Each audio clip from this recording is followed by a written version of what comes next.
ഈശോ മിശിഹായിൽ ഏറ്റവും സ്നേഹവാത്സല്യമുള്ളവരെ, ഇന്ന് തിരുസഭാ മാതാവ് നോമ്പ് കാലത്തിന്റെ രണ്ടാമത്തെ ഞായറാഴ്ചയിലേക്ക് പ്രവേശിച്ച് വിശുദ്ധ ലൂക്കായുടെ സുവിശേഷം 19-ാം അധ്യായം 1 മുതൽ 10 വരെയുള്ള തിരുവചന ഭാഗം ധ്യാനിക്കുവാനായി നമുക്ക് നൽകിയിരിക്കുകയാണ്.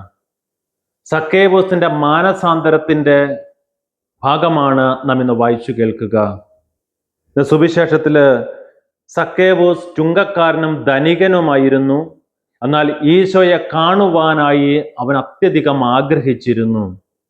അതുകൊണ്ട് ഈശോ നടന്നു പോകുന്ന വഴിയിലുള്ള സിക്കമോർ മരത്തിന്റെ മുകളിലേക്ക് കയറി ഈശോ കാണാതിരിക്കുവാൻ ഇലകളുടെ ഇടയിൽ ഒളിച്ചിരുന്ന് ഈശോയെ കാണുവാനായിട്ട് അവൻ ആഗ്രഹിച്ചു.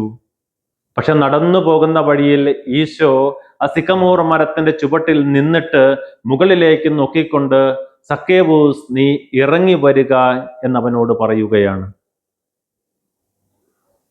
ഈശോയെ താൻ മാത്രം കാണുവാനായി, തനിക്ക് മാത്രം കാണുവാനായിട്ട് ഇലകളുടെ ഇളയിൽ അല്ലെങ്കിൽ മരത്തിന്റെ മുകളിൽ ഒളിച്ചിരുന്ന സക്കേവൂസിനോട് താഴെ നിന്ന് ഈശോ പറയുകയാണ്, സക്കേവൂസ്, നീ ഇറങ്ങി വരുവാൻ. ഈശോ തൻ്റെ മൂന്നാം കണ്ണുകൊണ്ട്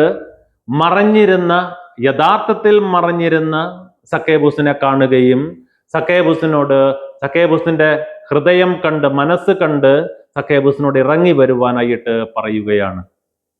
ഈശോയിൽ ഏറ്റവും സ്നേഹം നിറഞ്ഞവരെ, സക്കേവൂസ് നമ്മോട് പറയുന്നത്, ഇന്നത്തെ ഈ വചനത്തിലൂടെ ഈശോയെ കാണുവാനായിട്ട് നാം ആഗ്രഹിച്ചാൽ ആ ആഗ്രഹം തന്നെ മാത്രം മതി ഈശോ നമുക്കായി ഇറങ്ങി വരുമെന്ന്. ഈശോ നമുക്കായി നമ്മെ തിരക്കിക്കൊണ്ട് നമ്മുടെ അടുത്തേക്ക് അല്ലെങ്കിൽ നമ്മെ കാണുവാനായിട്ട് നമ്മുടെ കൂടെ വരും എന്ന് നമ്മോട് പറയുകയാണ്.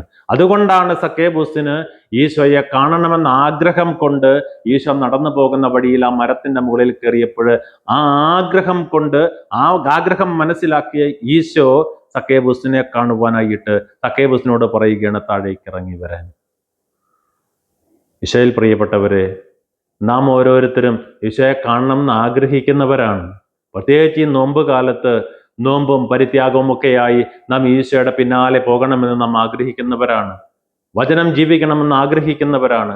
പക്ഷെ പലപ്പോഴും നമുക്കതിന് സാധിക്കാതെ പോകുന്നു. പക്ഷെ ഇവിടെ ഈശോ സക്കേവൂസിനോട് പറയുകയാണ്, ഇന്ന് എനിക്ക് നിന്റെ വീട്ടിൽ താമസിക്കണം. സക്കേവൂസ് അത്യധികം സന്തോഷത്തോടെ ഈശോയെ കൂട്ടിക്കൊണ്ട് തൻ്റെ ഭവനത്തിലേക്ക് പോവുകയാണ്. അവിടെ വിരുന്നൊരുക്കുന്ന കാഴ്ചയാണ് നാം ഇന്ന് കാണുക. അവിടെ വിരുന്നൊരുക്കിക്കൊണ്ടിരുന്നപ്പോൾ സന്തോഷത്തിന്റെ ആധിക്യത്തില് സക്കേവൂസ് പറയുകയാണ്, ഞാൻ ആരുടെയെങ്കിലും വക വഞ്ചിച്ചെടുത്തിട്ടുണ്ടെങ്കിൽ അവ 4 ഇരട്ടിയായി ഞാൻ തിരികെ കൊടുക്കുന്നു എന്ന്. അപ്പോൾ ഈശോ പറയുകയാണ്, ഇന്ന് ഈ ഭവനത്തിന് രക്ഷ കൈവന്നിരിക്കുന്നു. ഈശോ ആ ഭവനത്തിൽ പ്രവേശിച്ചത് കൊണ്ടെന്നല്ല, ഈശോ സക്കേവൂസിന്റെ കൂടെ പോയത് കൊണ്ടല്ല. സക്കേവൂസ് മനസ്സു മാറി സക്കേവൂസ് ഈശോയോട് പറയുകയാണല്ലോ, അവിടെ കൂടിയിരുന്നവരോട് പറയുകയാണ്, ഞാൻ ഏതെങ്കിലും തരത്തിൽ വഞ്ചിച്ചെടുത്തിട്ടുണ്ടെങ്കിൽ അവ ഞാൻ 4 ഇരട്ടിയായി തിരികെ കൊടുക്കുന്നു. അത് നമ്മുടെ മനസ്സിൽ നിന്ന് അങ്ങനെ ഒരു കാര്യം പുറത്തേക്ക് വരുമ്പോൾ തീർച്ചയായിട്ടും തമ്പുരാനും നമ്മുടെ കൂടെ ഉണ്ടാകും, തമ്പുരാൻ നമ്മെ അനുഗ്രഹിക്കും എന്ന് നമ്മോട് പറയുകയാണ്. സക്കേവൂസ് അത്രയധികം സന്തോഷവാനായി. അതിനുശേഷം സന്തോഷവാനായിട്ടാണ് അദ്ദേഹം ജീവിച്ചെന്ന് നാം കാണും. ഈശോയിൽ ഏറ്റവും പ്രിയപ്പെട്ടവരെ, നമുക്ക് നമ്മുടെ ഇടയിൽ, നമ്മുടെ കൂടെ നമുക്കുമുണ്ട് ഇതുപോലൊരു സിക്കമോർ മരവും നമ്മെ കാത്തിരിക്കുന്ന ഒരു ഈശോയുമുണ്ട്. സിക്കമോർ മരത്തിലേക്ക് സക്കേവൂസ് അന്ന് കയറിയെങ്കിൽ നമ്മുടെ അടുത്തുള്ള ദേവാലയമാകുന്ന സിക്കമോർ മരത്തിലേക്ക് നാം ഓടി അണയുമ്പോൾ അവിടെ ഇരിക്കുന്ന ഈശോ നമ്മെ കാണുകയും നമ്മുടെ ഹൃദയം അറിഞ്ഞുകൊണ്ട് നമുക്ക് ആവശ്യമുള്ളത് നൽകുകയും ചെയ്യും. ഈശോയിൽ പ്രിയപ്പെട്ടവരെ, ആ സിക്കമോർ മരമാകുന്ന ദേവാലയത്തിലേക്ക് ഓടിയെടുക്കുവാൻ നാം ശ്രമിക്കാറുണ്ടോ? നമ്മൾ അത്രയേറെ ആഗ്രഹത്തോടുകൂടി നാം ദേവാലയത്തിലേക്ക് വിശുദ്ധ ബലി അർപ്പിക്കാറുണ്ടോ? വിശുദ്ധ ബലിയിൽ സംബന്ധിക്കാറുണ്ടോ? ഓരോ വിശുദ്ധ ബലിയിലും ഈശോ നമ്മുടെ ഹൃദയത്തിലേക്ക് എഴുന്നള്ളി വരുന്നുണ്ട്. പക്ഷെ ആ ഈശോയ്ക്ക് നമ്മിൽ എന്തെങ്കിലും മാറ്റം വരുത്തുവാനായിട്ട് സാധിക്കുന്നുണ്ടോ? സക്കേവൂസിനെ പോലെ ഈശോ തൻ്റെ ഭവനത്തിലേക്ക് പ്രവേശിച്ചപ്പോൾ സക്കേവൂസിന് മനസ്സന്തരമുണ്ടായതുപോലെ ഈശോ നമ്മുടെ ഹൃദയത്തിലേക്ക് എഴുന്നള്ളി വരുമ്പോൾ, വിശുദ്ധ കുർബാനയായി നമ്മിലേക്ക് വരുമ്പോൾ നമുക്ക് എന്തെങ്കിലും മാറ്റം ഉണ്ടാകാറുണ്ടോ? ഈ നോമ്പ് കാലത്ത് നമ്മിലേക്ക് തന്നെ ഒന്ന് തിരിഞ്ഞു നോക്കിക്കൊണ്ട് നമുക്ക് തമ്പുരാന്റെ കൂടെയായിരിക്കുവാൻ,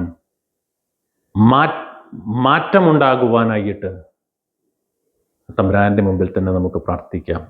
ഇന്ന് സക്കേബൂസിനോട് ഈശോ പറഞ്ഞതുപോലെ ഇന്ന് ഈ ഭവനത്തിന് രക്ഷ കൈവന്നിരിക്കുന്നു എന്ന് നമ്മോട് ഓരോരുത്തരോടും പറയാൻ, അത് കേൾക്കുവാൻ നമുക്ക് കാതോർത്തിരിക്കാം.